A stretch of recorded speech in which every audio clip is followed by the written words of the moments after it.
What time is it? It's time for the Horror Guys. Yay! I'm Brian. What? Just seeing if you're paying attention. I'm Kevin. You are Kevin, and I'm Brian, and I just totally bumfiddled Ryan. We are the Horror Guys here on the HorrorWeekly.com podcast, episode 299. We're going to talk about lots of new stuff this week. 299. We got to do something special for the 300th. Are you pregnant with anticipation? Almost. A tricentennial. Yeah. Yeah, that'll be awesome. Actually, it'll probably be about the same as the others, but it'll be awesome. We might be announcing something new next week. We might. You could almost call it the Son of Horror Guys. Mm-hmm. If we were going to go with, classic We're budding. horror movie ways of doing it. Yeah, like a creature that buds new creatures. It's been done in horror movies. It has. Yeah. But this week, we're going to do the usual stuff. We're going to talk about some new movies and some shorts. What do we got? Oh, we got Inherit the Witch from 2024. I've seen that with Spencer Tracy, right? No, you're thinking of The Wind. Oh. Yeah. Oh. That's an indie kind of film. And another indie film, The Deserving. And then three more mainstreamish films. We got 2024's Hell Hole and Hostile Dimensions and Trap, M. Night Shyamalan. I'll bet that one's going to be controversial with the other people's opinions. Probably. He tends to stir controversy. People love his stuff or hate his stuff or like his stuff and have opinions about his stuff. We have opinions about this movie. Yes, we do. Yeah. And then we got three short films, too, that are brand spanking new from this year. That's the best kind. Mm-hmm. All right. Nobody wants to wear old shorts. Generally not. No. New shorts are better. And as always, the show is brought to you by HorrorMonthly.com, where you can pick up all our reviews, plus our bonus reviews, every month in the magazine. You can get it as an ebook at Kindle or Apple Books or Barnes & Noble, any place that sells ebooks. And you can also pick it up in paperback a couple different places. Go over to HorrorMonthly.com, and right there on the cover page is this month's extra large issue. And I've seen those paperbacks, and they're mighty snazzy. Yeah, and all the back issues are there, too. You can go back. This is issue 36 is current. 37 will be out in about 2 weeks. And nice. That's a bunch of stuff. It is. Yeah. Not 299 episodes worth, but 3 years worth. Yeah. That's pretty sharp. Right on it. What are we going to start with movie-wise? We should start with Inherit the Witch. We should. Because that's what I have up on my screen. Inherit the Witch from 2024. Written and directed by Credo Alexander. And stars him, too. Stars him, too, along with Rohan Quine and Heather Cares. Hour and 25 minutes. Trailer in the show notes. And where did we find this one? Where is it currently showing? I don't know. I was going to look these up before the show, and I didn't. We should do that. Yeah. I had a comment last week from one of our Substack people that said, every time you do a movie, you should tell us where to stream it. That is a good idea. Because especially just last week, the first movie, I said where to stream it, and I was going to do it for the others and then forgot. Yeah, we should make a note to always just do that. I am such a slacker. Right there in the headers, we could include that. And as I type it into Just Watch, Inherit the Wind comes up, which is wrong.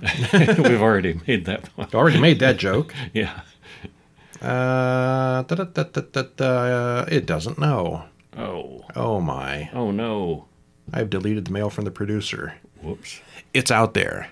Okay. Wait for it.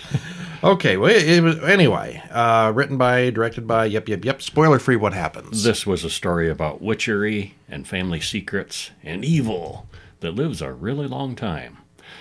Starts out in 1984 and then flashes forward 30 years, which was 10 years ago.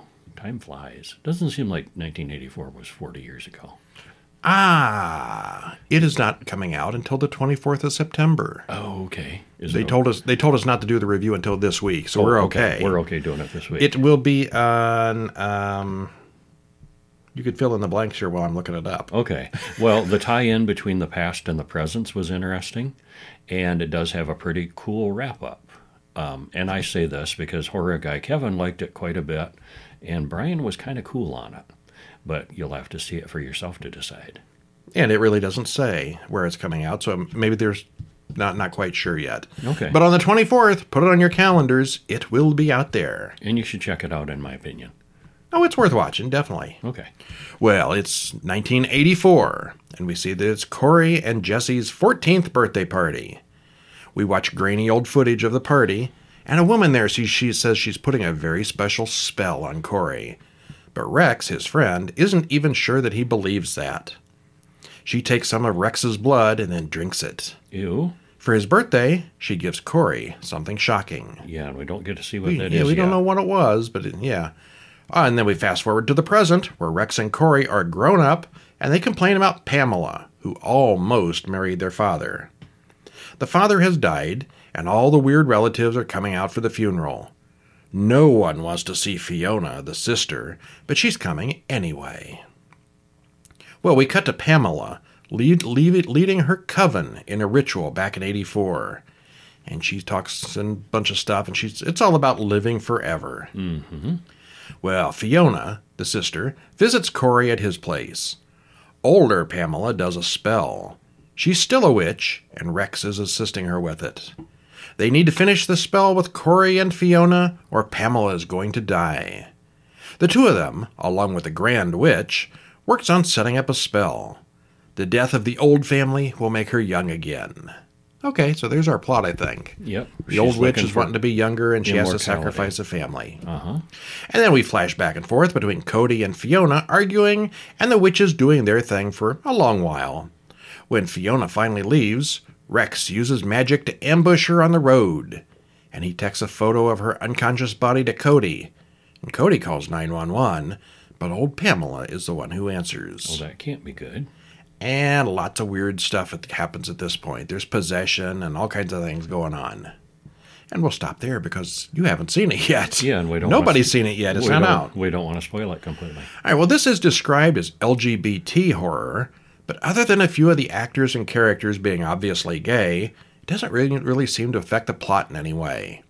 No, it doesn't. One guy's Yeah. boyfriend gets possessed, but They could just as easily have been straight characters. yes, they could have. Yeah.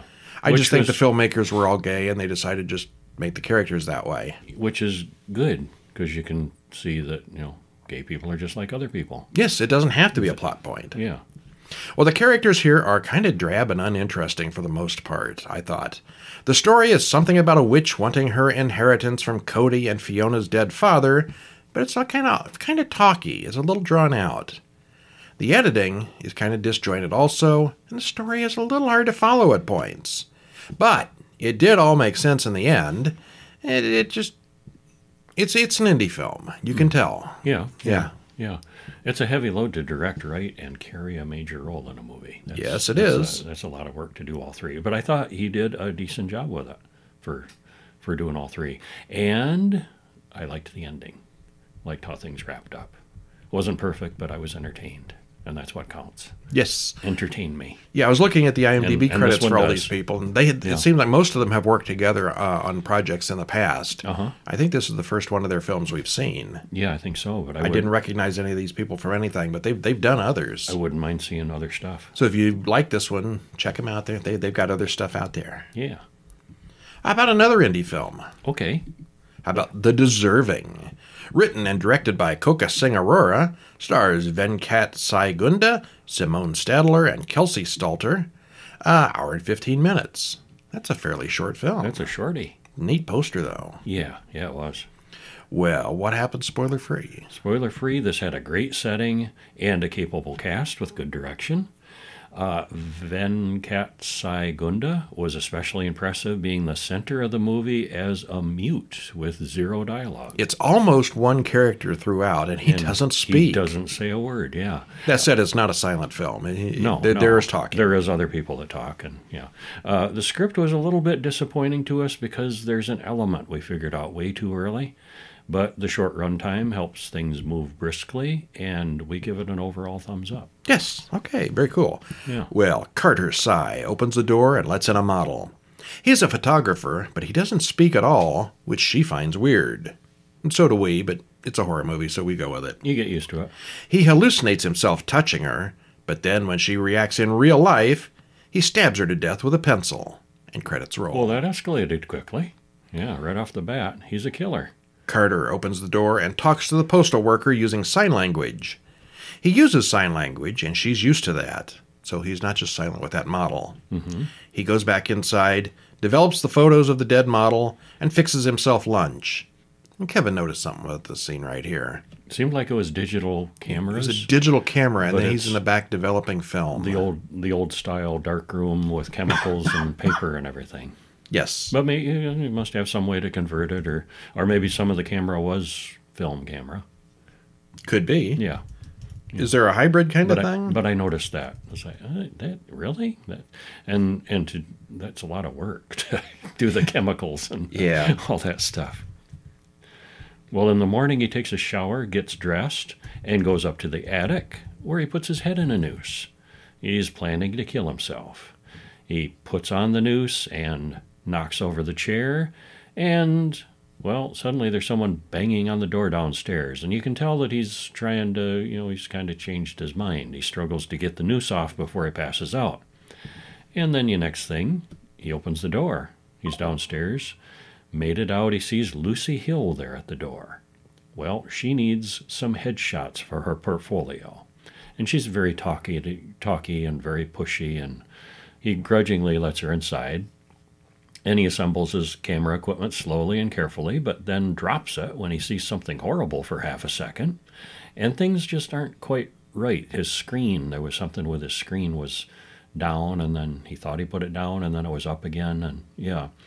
Well, Lucy comes out of the bathroom, and, well, she doesn't want the photos right away. She wants a tour of the house. And he closes the door before she sees the dead body he has in there.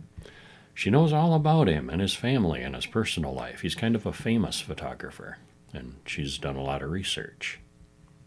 Probably should stop there. And we should stop Yeah, there. they didn't know too much. Yeah. And this time I looked it up. It's not coming out until October 1st. Okay. Same story. So it's not really available right now. It just says it's going to be coming to streaming on October 1st. Okay. So keep an eye on it. It's good. Yeah, But yeah, I thought so. you can't watch it today. Yeah. Okay, well, anyway, let's see here. We assumed from the get-go. We can't- made an can't spoil assumption. that. Yeah, we made an assumption. Yeah. And we waited for the film to prove us wrong. Did they? No. No, not really. Yeah. Venkat Sai Gunda as Carter is mostly a one-man show here, and he does really well, although he has no dialogue. Simone Stadler as Lucy babbled so much I'd have killed her myself. She is a babbler. But she played the part well. yeah, she did. Later, when she was more malevolent, she stopped being so annoying. And the ghost makeup here is really well done. Mm-hmm. It's well shot, well lit, and the setting inside the old house works well. The lack of dialogue makes it feel like an international short film, but it's not. It does feel like it could have been shorter. The bits with the ghosts and the flashback felt about maybe 15 minutes like too much of the same stuff over and over, but overall it was a good film and we liked it. Yeah, it's a little bit of a limited story. But Yeah. it was fine. Yeah, like I said before, it entertained me, and that's what matters. Now, I'm not saying it should have been a 5-minute short, but No, it could have been no, much certainly shorter. not. Yeah, it could have worked that way. Which but, it's only an hour and 15 minutes to begin with, so yeah, that might be a little excessive. Yeah, but overall, give it a thumbs up. Yeah. Yeah, I enjoyed the performances and the movie overall. So we recommend when you're trying to find these movies, look at justwatch.com. We don't get anything from them. We're not sponsoring them or commercials or anything. It's just a neat site. You type in, there's a little line at the top, and where you type in, like the next movie, Hellhole. 2 words. Hellhole, 2 words, yes. It is, and it tells us that it is available on Shudder or AMC Plus. Okay. So yeah, and that's a free site. You don't have to pay anything. Sometimes it won't have a movie, like the 2 that we just talked about that aren't available yet, but most things are on there, even old movies. Yeah, it's good site. Yeah. Well, okay, that takes us to Hellhole 2024, directed by John Adams and Toby Poser. Written by John Adams, Lulu Adams, and Toby Poser. You've heard of the Adams family before. They've done things that we have reviewed. The mother, the father, and the daughter, they get together and they make horror movies. Mm-hmm. What was that last one? Oh, I can never think of the name. The one with the 2-person band. Wasn't it? The witch, Yes, the yes, witch, yes. The witch mother. Witches out in the forest. Hellbent. Hellbent. Maybe? No. Hell something. It was a witch and a witch mother and a witch daughter, and they were just living out in the woods by themselves and had a 2-person rock band going. And Had a good thing going for a while. And, of course, if you type into Google Addams Family, you know that other group comes up. Oh, of course. Even though it's spelled differently. I know it's spelled differently. Mm-hmm. Hellbent? Hellraiser. Not Hellraiser.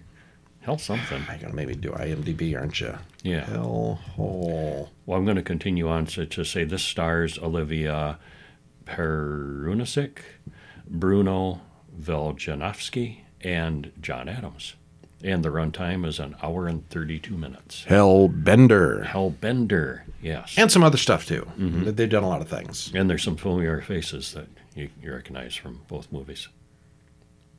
Good stuff. They do good work. Yeah. Well, spoiler-free, this was an entertaining creature feature. The setup is a little bit familiar with a group of people trapped in an escalating situation, but it was well done with enough uniqueness to keep it interesting. A mix of CGI and practical effects got the job done really well, and it's filmed in a perfect setting. It's like an isolated mining area for real, really run down and desolate, and we give it a thumbs up. Yeah, it was good. We're told that in 1814, in Serbian territory, a group of Napoleon's troops run into some trouble. We see a group of soldiers in the woods take a horse away from a witchy-looking woman. The soldiers then prepare to kill the horse when some strange creature bursts out of the horse and kills the men with his tentacles. Credits roll. Did you recognize who the older soldier was? I did. Yeah. After I read the credits. Vampire guy. Anders Hove, who plays Radu in the Bloodstone series. Uh-huh. He's gotten a bit older. And it was just a small role. But Yeah. Look, it was like that meme where... It's that guy, yeah. it's that guy. Is that look. Pointing with popcorn, right, yeah. Well, this was formed in Serbia. So, yeah, that's where he lives. So why not get a local star? Yeah. In the modern day, Emily comes to work at the drill site. John arrives and says that the roads are flooded, so they're all stuck here for a while. Oh, that sounds like a plot point. It does, yeah. John and Emily are Americans, brought here to find oil, but Sophia, the conservation science student, is more interested in biological research in the deep soil. Teddy, Emily's nephew, is the camp cook, and he makes spicy Indian food way too often for their tastes. He does other stuff, too. But. Sophia likes Teddy and volunteers to let him cook. And we're also introduced to this Serbian scientist guy who's in there with him, and he talks throughout the whole movie. He's a character in the whole movie. Mm-hmm. At no point does anyone say his name, and he doesn't appear in the credits. So he's a mystery. He's the scientist guy. The scientist guy, yeah. The drilling commences. And there's a motley crew of Serbian workers. Yeah. The drilling commences. Almost immediately, they hit something that releases smelly gases. The drill comes up with some kind of bloody, fleshy material. Well, that's not right. Then they dig up something else, a body. But the body then comes to life and crawls out of the ground, speaking French, and all the work stops. It's it's the younger soldier from the 1814. From the exploding horse incident. Yeah, how the heck is he still alive? Teddy sorta kinda knows a few French words, and he tries to talk to the Frenchman. The man has some kind of parasite inside him, and Sophia thinks it's some kind of worm. She wants a sample. It pokes out of his nose, and then from his ear. It's not a worm. No, it's more than that. The man uses hand signals to ask John to kill him. When John refuses, the man gets all tentacly, and that's a word now, right? Tentacly. Tentacly? Yes. And attacks John. John ends up swallowing the thing as it crawls down his throat. The Frenchman then turns into a dead mummy when the thing leaves him. Yeah, that's what was sustaining him, which is kind of a neat effect. Yeah. Hundreds of years buried in the dirt. Yeah. Yay. Uh-huh. Emily quickly notices that John smells like the hole. Yeah, there's a distinct odor to this thing, and whoever it inhabits. Yeah, and hilarity ensues. Yeah, hilarity does ensue. Yeah. Well, the dialogue in most cases is delivered as if this was a comedy, but it's not. It was. I mean, it's got strange. a couple of funny lines to it, but it's like they filmed it as a comedy and then decided to change the soundtrack or something. It's pretty grim and serious. Most of the dialogue is delivered by Serbians. A little hard to tell their acting abilities. It's essentially a Parasite movie along the line of Alien or The Thing, Sorta. but it's Sorta, done in kinda. Serbia instead. But it's different too. They couldn't afford Antarctica. It's not exactly like either of those. Yeah, oh yeah, it's got its own parts. It's low budget, clearly, but it is very well made. The creature is interesting, and we see enough of it to do the job. The CGI tentacles aren't great, but the physical prop that they used was pretty cool. Yeah, it gets the job done. Yeah, overall, it's not great. I mean, Alien or The Thing is certainly better. Yeah. But we were entertained. I'm going to go with this as my favorite of the week, actually. Okay. Yeah. I haven't given it that much thought yet. Mm-hmm. All right. We're And- going to have to go through the other two movies. And I don't think it's too spoilery because we already said that the thing. It's in the trailer. The thing, went from the Frenchman to John. Yeah. And then at some point, not too far past that, I thought it was a very cool moment where John knows that the thing is inside him, but it appears that the thing is preventing him from fully, just coming out and saying, kill me, I'm infected. He's got this long conversation with a guy. And there's a couple lines where he switches, where he's talking from first person view of the parasite. Like when he held a knife on me, and then I was trying to strangle him, and I don't remember the exact wording, but it's like, that's the parasite talking, like first person. Yeah, it's not a dumb worm. It was just a couple of lines, but like, that was so cool. Yeah. Anyway, I like this one a lot. Okay. Yeah. I think my favorite of the week is this next one, Hostile Dimensions from 2024. Was also very cool. Written and directed by Graham Hughes, stars Annabelle Logan, Jorna West, Josie Rogers, and Patty Kondracki. Ooh, I like that name, Patty Yeah. Kondracki. Yeah. Hour and 20 minutes. Trailer in the show notes. And this one is, this is not a free streamer. This is available on Apple, but you got to pay for it. Okay. Apple Plus. Spoiler free. Seemed like a small budget film, but they managed to fit a lot into it. They take an interesting basic idea and make it even more interesting and strange as things go along. The found footage and documentary style of it fit perfectly, and the cast did a nice job with the script, and we both liked that a lot. Yeah, it was a cool one. We start with some graffiti artists exploring an abandoned building. Emily and Brian find a door, standing all alone, freestanding in the middle of the room. And it looks really out of place, too, because it looks It's clean. nice and new and clean. Yeah. In a really scuzzy, rundown, abandoned place. Well, Brian wanders off and then hears Emily scream. That door is now open, but she's gone. He looks through the door, and the space on the other side is different somehow. Something from the other side grabs him. It looked like the little hamburger helper man, you notice? A little bit, yeah. Yeah. Sam and Ash talk about the found footage of Emily's disappearance. They want to take the story and make a film about it. Ash thinks it's a stupid idea, but she goes along with it anyway, and they start researching Emily, who is well known in graffiti circles. Sam and Ash go to interview Brian, who acts strangely right away. He explains that he's been working on a documentary project and tells them about the door. He suggests they leave that door alone, but he tells them also about nuclear waste disposal and how they're all surrounded by warnings to keep people away. The door may lead to something almost that bad. Well, the two girls bring the door home to their apartment, which I thought was just funny. They just pick up this door and carry it with them. Yeah, why not? Yeah. They eventually get the courage up to open the door, thinking it's all just a joke. Inside the door is a mirror. And they immediately think, they silly people, they just saw their own reflection and got spooked. Ash then touches the mirror, and it feels weird. Suddenly, Sam's mother shows up in the reflection, but she isn't there in reality. Later on, we find out she's dead. Yeah. And I think it was Sam's mother that closed the door, not them. But I wasn't sure it happened so quick. But anyway, they close the door and reopen it, and then there's a little doggy there. It talks to them. Yeah. And they close the door in disbelief. Well, the two do a brainstorming session to help them figure out what the door actually is, and they come to the conclusion that it's a gateway to other dimensions. Can we go through the door? The next morning, they send a remote-controlled car through the door. The other side of the door is a restaurant play area called Pandemonium. And it's empty and it's normal looking. Yeah, it looks They harmless. go through themselves next, and they all yell for Emily.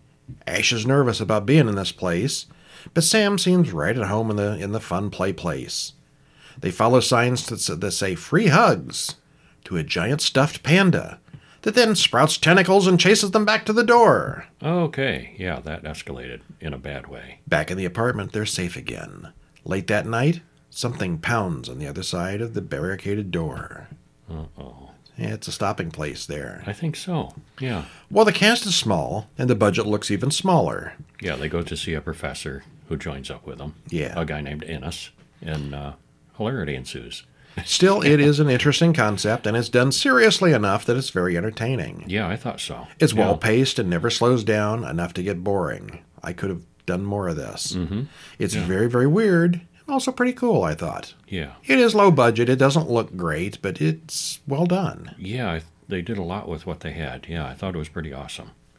And I'm going to call this my favorite of the week. Okay, I close second. Yeah, special effects are effective. Cast is good. Yeah, all around entertaining. Liked it. Yeah. Yeah. 2024's Trap. Written and directed by M. Night Shyamalan. Stars Josh yeah, I said Shyamalan right, but I can't say Hartnett. Hartnett is hard. Josh Yeah. Hartnett, Ariel Donahue? I don't know. I'm lost now. And Salika Shyamalan. Hour and 45 minutes. Trailer in the show notes. Spoiler free. We went into this blind. You know how Shyamalan is. He's always got the twist, right? Mm-hmm. You expect the twist with You him. expect a twist. You go into it. I didn't even see a trailer for this. Okay. So, did you? I had seen a trailer, yeah. Oh, okay.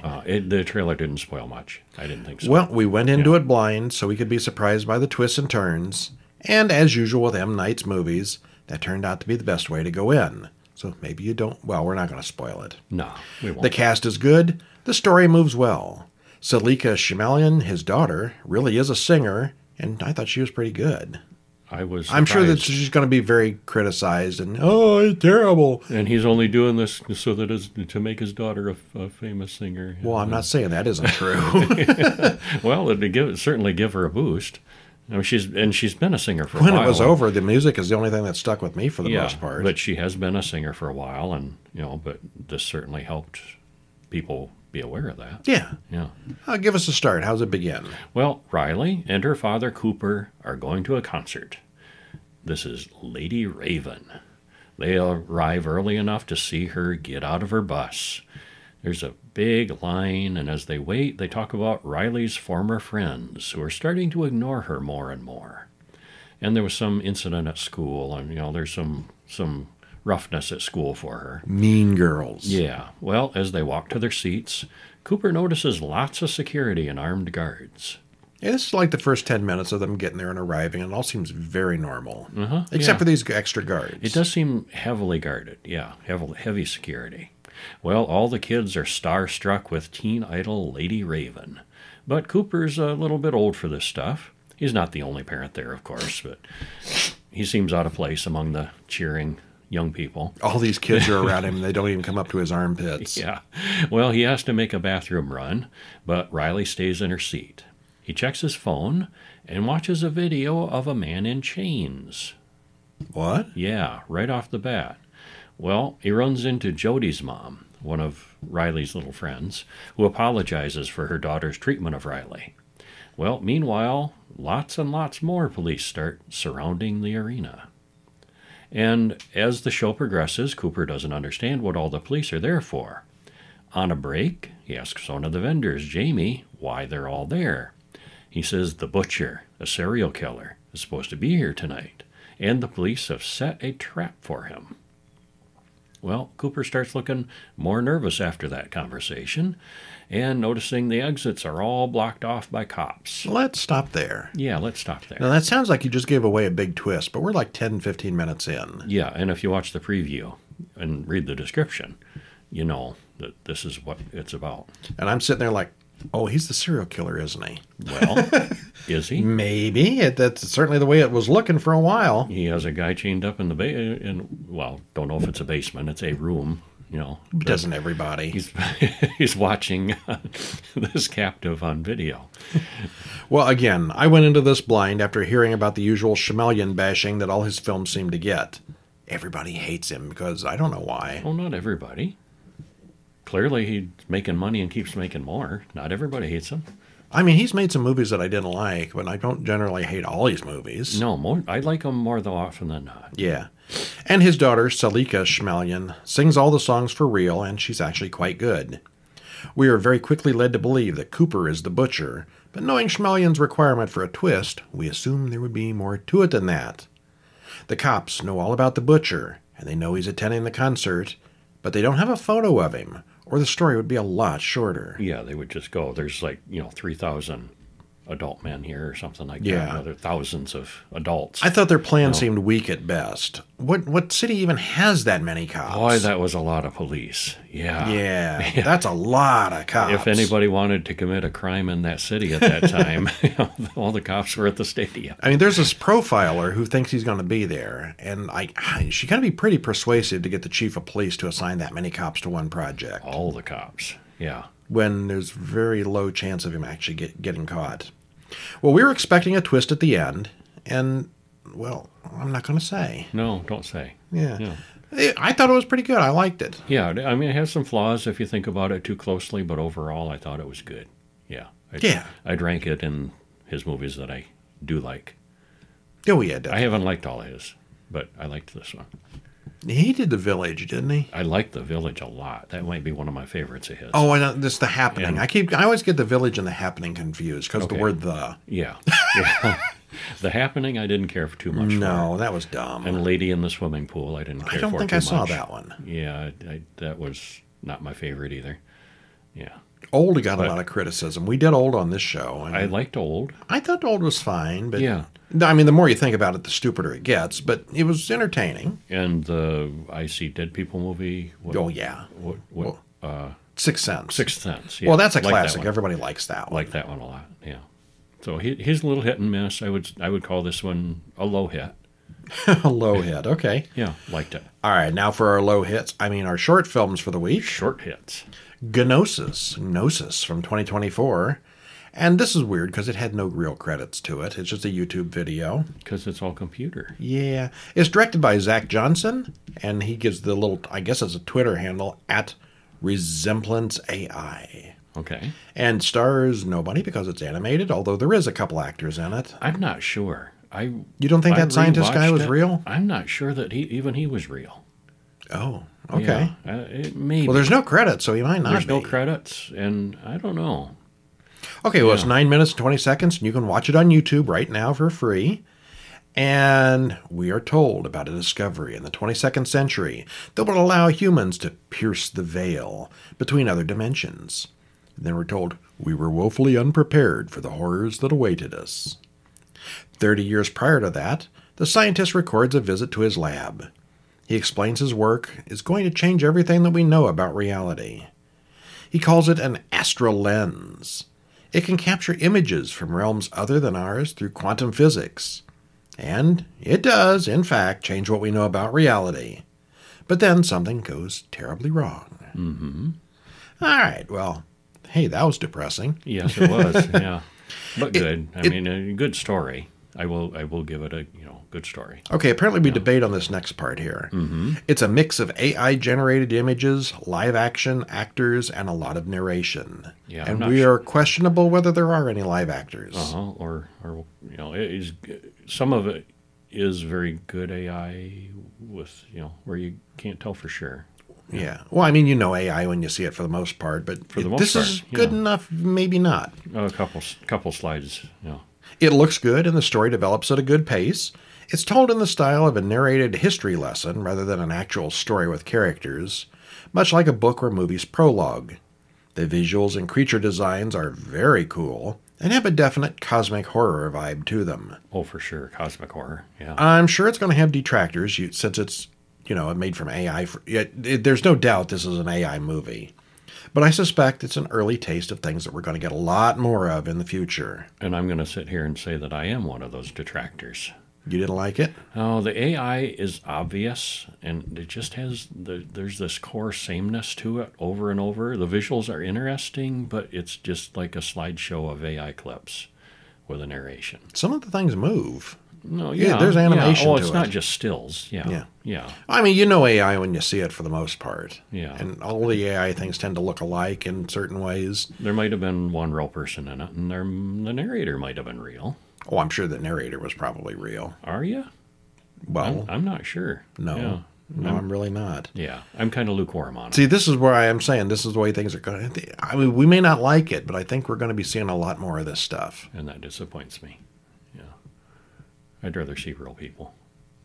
But I think it's a close neighbor to my bias against cartoons. You hate cartoons. I'm generally just really meh on animated and cartoons. But at least cartoons take, real talent of art for the most part. At least Some of them, yeah. Yeah. Yeah. All right. Well, I did like it, but I'm sure that there's going to be plenty of disagreements on this one. I'm going to give it a meh. Yeah. Take 10 minutes, watch it, send us your comments. See what you email think. at horrorguys.com. Is this the way of the future and you want more of it? Or should we? Well, we're not going to make them, but No, but you can register your opinion. Yeah. yeah, we complain about all these movies, and yet we don't have the talent to make one ourselves. Well, we could. We got an iPhone. Didn't you watch the special iPhone event? You can make movies, music videos. You can do everything with an iPhone camera now. You're not the weekend. Short film, Night Train, 2024. Written and directed by A.J. Serrano. Stars Daniel Gerdo and Cairo Zion. 5 long minutes. It's not long minutes. It was short. It's good. Yeah, it was good. And you can watch this nowhere. It's on the festival circuit, so there's no streaming of links available yet. But it'll be coming, I'm sure, eventually. Yep, I bet there will be. If you do the horror festivals, watch for Night Train. What happens? Well, 2 boys walk home late at night. They're going to be late. The one keeps saying that. We're going to be late. Well, they hop the turnstile and run through the subway. And they do manage to get on the train before it's too late. The older boy mentions that there's a ghost station at the end of the line. It's said to be there's an old man there who's been waiting for a train for 100 years, trying to spook his friend. And the trick is, if they announce final stop, everybody get off. And then the train loops around through this dead zone, and then it starts again at the beginning of an active train station. So they decide, well, let's stay through and ride through that dead zone at midnight. What could go wrong? What could go wrong, yes. Yeah. It's well shot and well acted. The plot is very clear what's going on, and the story makes perfect sense.